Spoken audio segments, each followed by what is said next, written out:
Real estate boss does arson against other real estate companies. A woman gave birth in a Hamilton encampment, and it was only made public so a city councillor could call for police to have more money. Edmonton police shot a teenage girl who was fighting with her younger sister at home. 5 members of the 2018 World Juniors team are being summoned to see London police. BC meth is flooding Fiji and destroying the lives of people there. And an unregulated mine in Mali has collapsed, killing more than 70 people. Good morning. It's Thursday, January 25th. I'm Nora, and here are your headlines.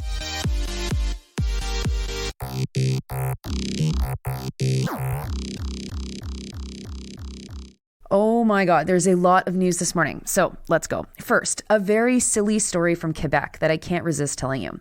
La Presse is reporting that José Christophe Fola, the president of the real estate company Sutton Quebec, has been arrested for arson. Hugo Jonca reports that the 70-year-old was involved in fires that burned the offices of Remax Bonjour in Saint-Sauveur and Royal LePage Humania in Sainte-Thérèse. The fires happened between 2017 and 2022.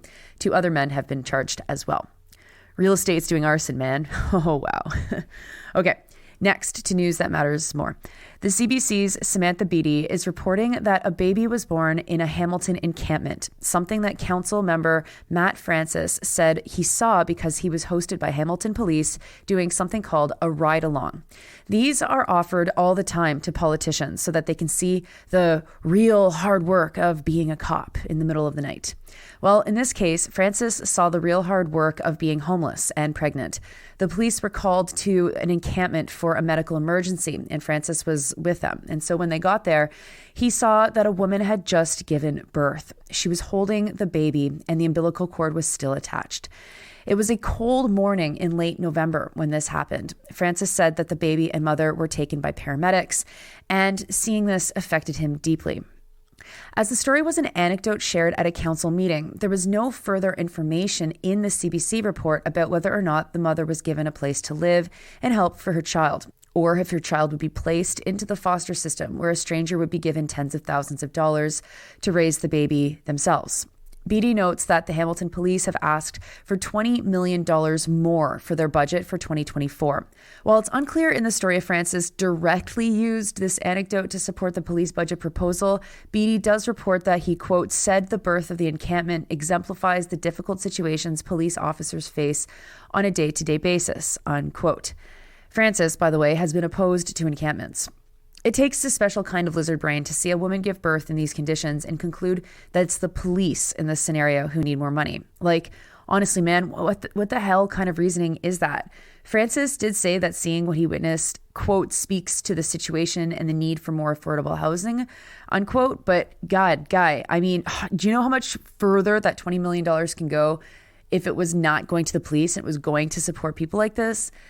The city is asking council for $43 million more for shelters, affordable housing programs, and tenant supports. That amount could easily be $64 million if the police budget didn't get increased by $20 million.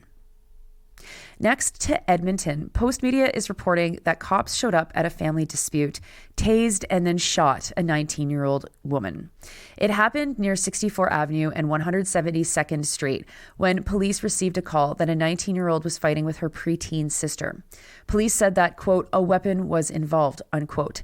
No word on whether it was a cannon, a water gun, a machete, or someone's sharp tongue, or what exactly that means. I mean, or, they could obviously be lying too, but this is from the police.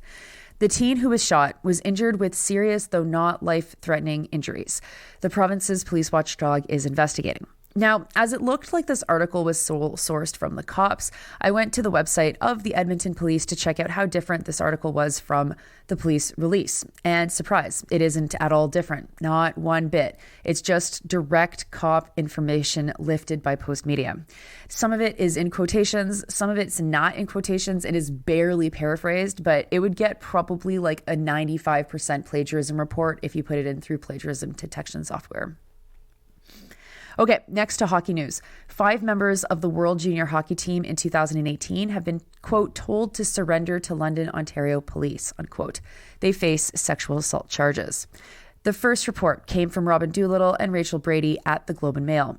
The story has been widely reported before. There was a Hockey Canada fundraising gala in June 2018. The team won that year's World Juniors, and they were being honored as a result. After, there was allegedly an incident where 5 players sexually assaulted one woman in a hotel room. London police had investigated and found no basis to lay charges in February 2019. But the story hit the media again, and police reopened the case in 2022. Now, why did it hit media again? Well, the woman who was assaulted filed a lawsuit against Hockey Canada, the Canadian Hockey League, and 8 unnamed players, not 5. She sought $3.55 million in damages. Her allegations are pretty brutal. She said that what started as a consensual sexual encounter with one person turned into 7 people entering the room, recording her and subjecting her to sexual assault. She was humiliated and terrified. Hockey Canada, quote, quietly settled the lawsuit, igniting a national firestorm, unquote, report Doolittle and Brady. You'll remember that. There was money set aside for other things, and Hockey Canada quietly settled this lawsuit for some unknown amount of money, and that brought in the federal government and federal sports regulators and blah, blah, blah. Doolittle and Brady note that the players are only facing charges. They haven't actually been charged yet. They've, quote, been given a set period of time to present themselves at London Police Headquarters, unquote. Now, let us remember how folks who were charged with throwing red paint on the windows of an Indigo store in Toronto were treated. Pre-dawn raids. They were in bed. None of this, oh, here is your scheduled appointment to be arrested. Or let's also consider Dr. Tarek Loubani, who was arrested and held overnight by police for charges related to allegedly spraying ketchup on the office of an MP. And in the case of Dr. Loubani, that was in London, the exact same police division that we're dealing with here. But remember, the privileges afforded to hockey kids aren't just because they play our national sport. It's because they are the epitome of every myth on which Canada is built. And if they want to do a little bit of sexual assault, you should just hope that the person that they choose hasn't the courage to launch a multi-million-dollar lawsuit against your organization, blowing the whistle on your abuse that then forces the police to undo the decision they already did and actually charge your assaulters. Military news now from the Ottawa Citizen's David Pugliese. After filing an access to information request to find out how much money Canada's new warship program is costing, Ken Rubin, quote, pretty much got nearly 1,700 blank pages, unquote. Rubin is a master filer of access to information on things related to the military. This secrecy is related to a program that is costing a lot of money, $80 billion.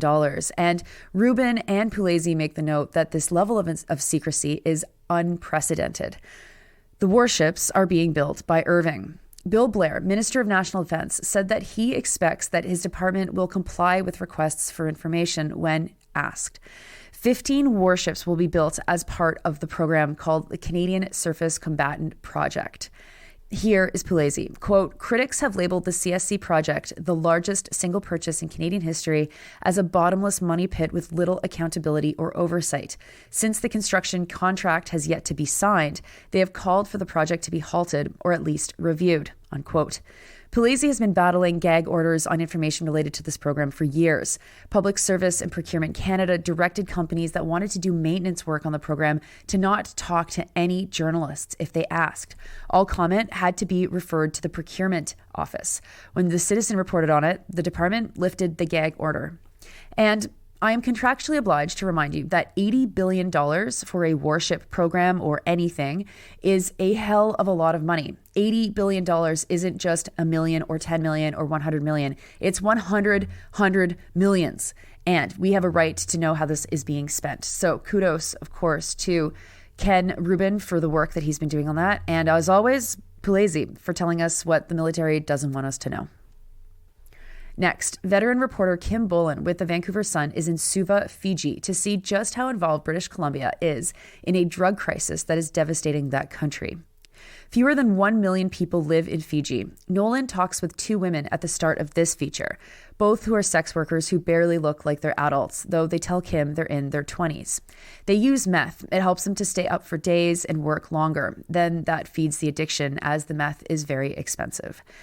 It's manufactured in British Columbia, the United States, and Southeast Asia, and it finds itself in Fiji on its way to New Zealand and Australia. There are more than 300 islands in Fiji, and it's impossible to control what goes in and out of each one.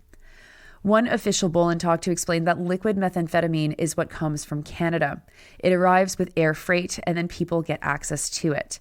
And to give you an idea of the quantities we're talking about here, police found 3 tons of meth hidden inside 797 plastic containers.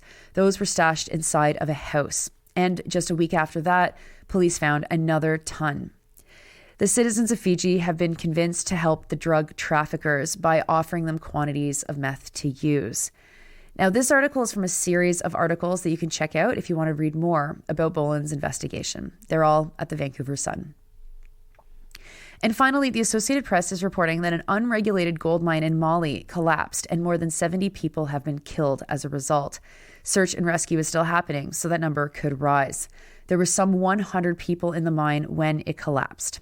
Now, unregulated mines are pretty common in Mali, though it's a bit surprising it's so big that 100 people could have been working in it.